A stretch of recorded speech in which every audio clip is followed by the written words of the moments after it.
Hello everyone, I am Priyanka Soni और आप सभी का वेलकम है आज के इस लेक्चर में जो कि बेस्ड है एमसीक्यूज पे। तो आज का हमारा टॉपिक होगा बस स्ट्रक्चर। ये जो एमसीक्यूज है वो इम्पोर्टेंट है सभी एग्जाम्स के लिए, चाहे वो कोई सा भी एग्जाम्स हो, टीचिंग एग्जाम हो या फिर कोई सा भी एग्जाम हो, मतलब उन सभी एग्जाम के लिए ये बहुत ही इम्पोर्टेंट एमसीक्यूज हैं। तो हम स्टार्ट करते हैं। हमारा अभी जो करंट में चल रहा है वो है कंप्यूटर आर्किटेक्चर। तो हम उसी के कुछ क्वेश्चंस आज करेंगे। सो हम स्टार्ट करते हैं। आज का फर्स्ट क्वेश्चन है the main virtue for using single बस स्ट्रक्चर। देखिए हम सिंगल बस स्ट्रक्चर क्यों यूज करते हैं, ठीक है। हम सिंगल बस स्ट्रक्चर या फिर हम बस स्ट्रक्चर क्यों यूज करते हैं, उसका जो मेन मोटिव है वो क्या है। First is fast data transfer, cost effective connectivity and speed, cost effective connectivity and ease of attaching peripheral devices, या फिर none of the mentioned। ठीक है, तो इसका आंसर है वो होगा answer C, that is C is the correct answer. देखिए जब हम बात करते हैं बस स्ट्रक्चर की, तो बस बेसिकली क्या होता है, कलेक्शन ऑफ वायर्स होता है, ठीक है। मल्टीपल वायर्स हैं, उन सबका जो कलेक्शन है उसे हम बस कहते हैं, ठीक है। बस हमने पढ़ी थी address bus, data bus, contour lines, ये सब एक बसेस का एग्जाम्पल्स हैं। तो देखिए सिंगल बस स्ट्रक्चर की अगर हम बात करते हैं, it is cost effective connectivity. अगर हम बात करते हैं कनेक्टिविटी के पर्पज से, तो देखिए हमें single single IO devices, multiple devices हैं हम जो कनेक्ट करते हैं हमारे कंप्यूटर से, ठीक है। तो उन सब के लिए इन सब से जो भी डेटा ट्रांसफर होगा, वो जो कनेक्टिविटी है वो कॉस्ट इफेक्टिव होगी, ठीक है।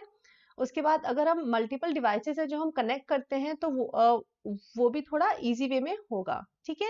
सो बाय यूजिंग अ सिंगल बस स्ट्रक्चर, अगर हम बात करते हैं सिंगल बस स्ट्रक्चर की, तो उसमें क्या होगा, जो अमाउंट ऑफ हार्डवेयर रिक्वायर्ड है, ठीक है।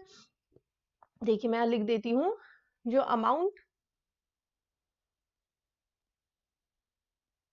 ऑफ हार्डवेयर रिक्वायर्ड है वो मिनिमाइज हो जाएगा, ठीक है। इससे क्या होगी, जो कॉस्ट है वो भी रिड्यूस हो जाएगी, करेक्ट। तो हम बात करते हैं नेक्स्ट क्वेश्चन की। Dash are use to overcome the difference in data transfer speeds of various devices. देखिए अगर जहां हमारी बात होती है स्पीड की, देखिए स्पीड की हम बात करते हैं, अगर हम बात करते हैं प्रोसेसर की या फिर आईओ डिवाइसेस की, ठीक है। इनकी जो डिवाइसेस है बहुत डिफर करेगी, ठीक है। तो उन्हें इनकी जो डिवाइसेस है बहुत ज्यादा डिफर करेगी, तो इन्हें बैलेंस करने के लिए हम क्या यूज करेंगे। First one is speed enhancing circuitry, bridge circuits, multiple buses, या फिर बफर रजिस्टर्स, ठीक है। तो हम यहाँ पे यूज करेंगे buffer registers. So D is the correct answer. देखिए जब हम बात करते हैं बफर रजिस्टर्स की, तो इसमें क्या होगा, प्रोसेसर, सपोज ये प्रोसेसर है, प्रोसेसर कुछ डेटा सेंड करेगा आईओ डिवाइसेस को, राइट। बट क्योंकि इसकी जो सेंड करने की स्पीड है वो ज्यादा है in comparison to IO devices, ठीक है। तो ये सेंड करने की स्पीड ज्यादा है, रिसीव करने की जो स्पीड है वो बहुत ही कम है। तो इसमें क्या होगा, सो इसे बैलेंस करने के लिए हम यूज करते हैं बफर रजिस्टर्स, ठीक है। बफर रजिस्टर में क्या होगा, जो प्रोसेसर है उसने अपना सारा डेटा, यहाँ हम यूज करते हैं बफर रजिस्टर्स, ठीक है। प्रोसेसर अपना सारा डेटा यहाँ सेंड करेगा, ठीक है। इसकी स्पीड से वो सारा डेटा यहाँ सेंड करेगा, डेटा स्टोर होगा। जब ये डेटा सारा स्टोर होगा, तो जो डिवाइसेस क्या करेंगी, वो अपनी ही स्पीड से यहाँ से डेटा फेच करेंगे, ठीक है। So in difference in speed को कॉम्पनसेट करने के लिए हम क्या यूज करते हैं, buffer registers. Next, to extend the connectivity of the processor. अब देखिए प्रोसेसर की जो कनेक्टिविटी है, मींस हमें अगर और डिवाइसेस को कनेक्ट करना है, मींस हमें एक्सपैंड करनी है, इसका एक्सपेंशन, तो हम क्या यूज करेंगे, पीसीआई बस, एससीएसआई बस, कंट्रोलर्स, या फिर मल्टीपल बस, ठीक है। यहाँ हम यूज करेंगे पीसीआई बस, जो मैंने आपको पहले के लेक्चर्स में एक्सप्लेन किया था। सो A is the correct answer. अब देखिए जब हम बात करते हैं पीसीआई की, तो पीसीआई का जो फुल फॉर्म है वो है पेरिफेरल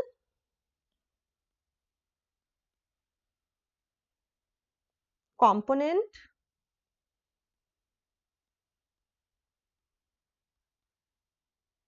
इंटरकनेक्ट, ठीक है। पीसीआई का फुल फॉर्म है पेरिफेरल कंपोनेंट इंटरकनेक्ट। ये क्या करता है, देखिए जब हम बात करते हैं पेरिफेरल डिवाइसेस की, तो पेरिफेरल डिवाइसेस जिन्हें प्रोसेसर के साथ डायरेक्ट कनेक्शन की रिक्वायरमेंट हो, ठीक है, ऐसे पेरिफेरल डिवाइसेस, जब हम बात करते हैं पेरिफेरल डिवाइसेस जिन्हें प्रोसेसर के साथ डायरेक्ट कनेक्शन की रिक्वायरमेंट हो, वहां हम क्या यूज करेंगे, PCI, that is peripheral component interconnect. Next, IBM developed a bus standard for the line of computers PC8। देखिए जब यहाँ बात होती है IBM की, उन्होंने डेवलप किया था line of computers that is PC8। उसे हम और क्या कहते हैं, उसे हम कहते हैं IB बस, M बस, ISA और नन ऑफ द मेंशन्ड। ठीक है, जब IBM की बात होती है और उन्होंने कुछ स्टैंडर्ड लाइंस को डिजाइन किया था, तो उसे हम कहते हैं ISA। ठीक है, सी is the correct answer.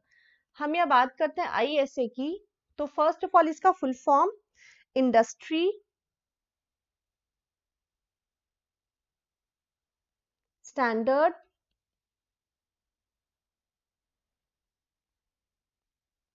Architecture. ठीक है, इंडस्ट्री स्टैंडर्ड आर्किटेक्चर। अब ये देखिए इंडस्ट्री स्टैंडर्ड आर्किटेक्चर क्या है, इसका क्या रोल है। ठीक है, तो फर्स्ट ऑफ ऑल ये क्या करती है, जो भी डेटा टाइप्स है, ठीक है, जो भी सपोर्टेड डेटा टाइप्स है उनको डिफाइन करेगी। ठीक है, so first of all it will define supported data types. ठीक है, ये डिफाइन करेगी सपोर्टेड डेटा टाइप्स को। सेकेंडली इसमें हम कौन कौन से रजिस्टर्स यूज करेंगे, उनको हार्डवेयर सपोर्ट, मतलब हमें कौन कौन से पेरिफेरल डिवाइसेस कैसे कैसे कनेक्ट करने हैं। ठीक है, और लास्ट इसके fundamental features.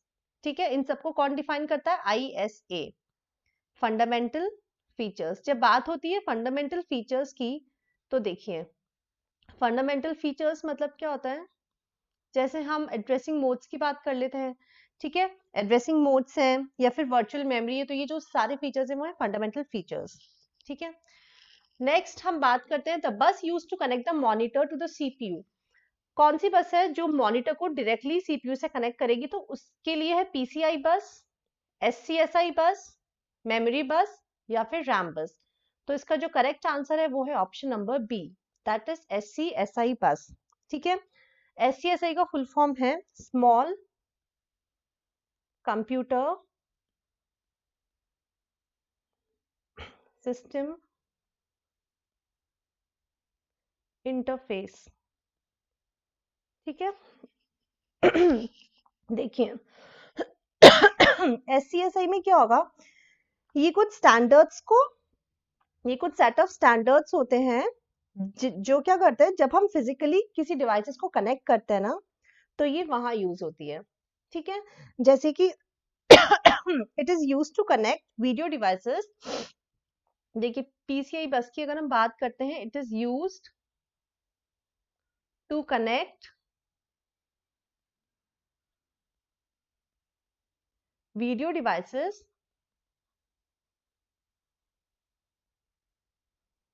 To the processor.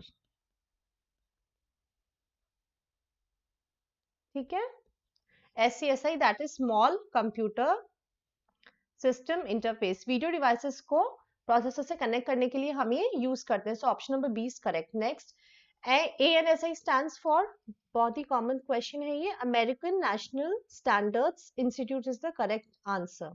ठीक है, so A is the correct answer. Next, dash register connected to the processor bus is a single way transfer capable. इसमें कुछ रजिस्टर्स की बात होती है। देखिए ऐसा रजिस्टर जो प्रोसेसर बस से कनेक्टेड हो, ठीक है, तो उसका जो आंसर है वो है जेड रजिस्टर। जेड रजिस्टर ऐसे कुछ रजिस्टर्स हैं जो पहले से ही डिफाइंड है कि हाँ अगर ये रजिस्टर होगा तो वो वहां से कनेक्टेड होगा। अगर हम बात करते हैं प्रोसेसर बस की, तो प्रोसेसर बस से कौन सा रजिस्टर कनेक्ट होगा, D, that is Z register.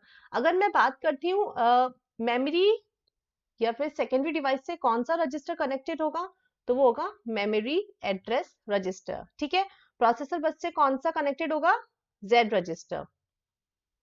Memory बस से कौन सा कनेक्टेड होगा, मेमोरी एड्रेस रजिस्टर। ठीक है, और अगर मैं बात करती हूँ डेटा बस से कौन सा रजिस्टर कनेक्ट होगा, तो वो होगा एड्रेस रजिस्टर। ठीक है, डेटा बस से कौन सा रजिस्टर कनेक्ट होगा, एड्रेस रजिस्टर। ठीक है, next question, in multiple bus organization the registers are collectively placed and referred as, देखिए means collection of registers, उन्हें हम क्या कहते हैं, register file। so option number B is correct answer। जब हम बात करते हैं register file की, तो register file basically क्या होता है, एक ऐसा component हम इसे consider कर सकते हैं, एक ऐसा component है जो क्या contain करता है, general purpose registers को। ठीक है, general purpose रजिस्टर्स को कंटेन करता है। ठीक है, so option number B is correct. Next, the main advantage of multiple bus organisation over a single बस।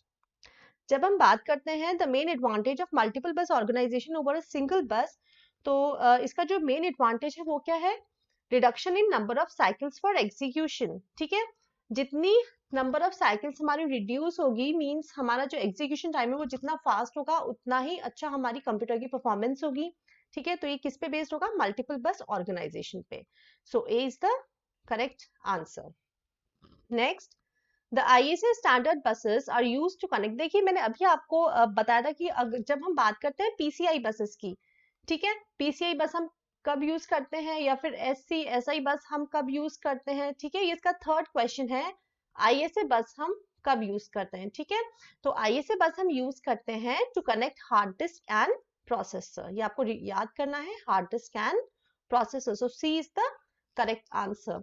देखिए ये जो क्वेश्चन है एक्सपेंशन स्लॉट्स के, उसका मैं एक अलग सी वीडियो अपलोड करूंगी जिसमें सारी बसेस का एक डिटेल डिस्क्रिप्शन होगा, राइट, कि हम ये बसेस क्यों यूज करते हैं, इनके फुल फॉर्म्स और इसके एडवांटेजेस। तो आज का जो लेक्चर था उसमें मेन क्वेश्चंस हमने बसेस के किए थे। फॉर एग्जांपल PCI बस, अगर हम बात करते हैं PCI बस की, तो PCI बस हम क्यों यूज करते हैं, हम अगर हमें कुछ पेरिफेरल डिवाइसेस हैं जिन्हें डायरेक्टली प्रोसेसर के साथ कनेक्ट करना हो, तो वहां हम यूज करेंगे PCI बस। ठीक है, वहां हम यूज करेंगे PCI बस। SCSI mean small computer system interface, इसे हम कब कनेक्ट करेंगे, जब हमें कुछ वीडियो पेरिफेरल्स हैं उन्हें हमें कंप्यूटर से कनेक्ट करना हो। अब नेक्स्ट बस है ISA बस। ISA बस का फुल फॉर्म था इंडस्ट्री स्टैंडर्ड आर्किटेक्चर। ठीक है, तो ये हम कब यूज करेंगे, जब हमें हार्ड डिस्क या फिर प्रोसेसर के बीच में कनेक्शन स्टैब्लिश करना हो। होप सो आपको ये सारे जो भी क्वेश्चंस हैं वो क्लियर हैं विथ एक्सप्लेनेशन। तो अगर आपको कोई भी डाउट हो तो प्लीज आप कमेंट कर सकते हैं वहां पे। And thank you so much for watching. और अगर आप चैनल को सब्सक्राइब कर लीजिए, क्योंकि जो भी क्वेश्चंस हैं वो बेसिकली टीचिंग एग्जाम्स के लिए मोस्ट इंपॉर्टेंट क्वेश्चंस हैं। ठीक है, जो हर एक टॉपिक वाइज मैं आपको यहाँ पे क्वेश्चंस करवाऊंगी with detailed explanation. Okay, so thank you for watching. Do share my video. Thank you.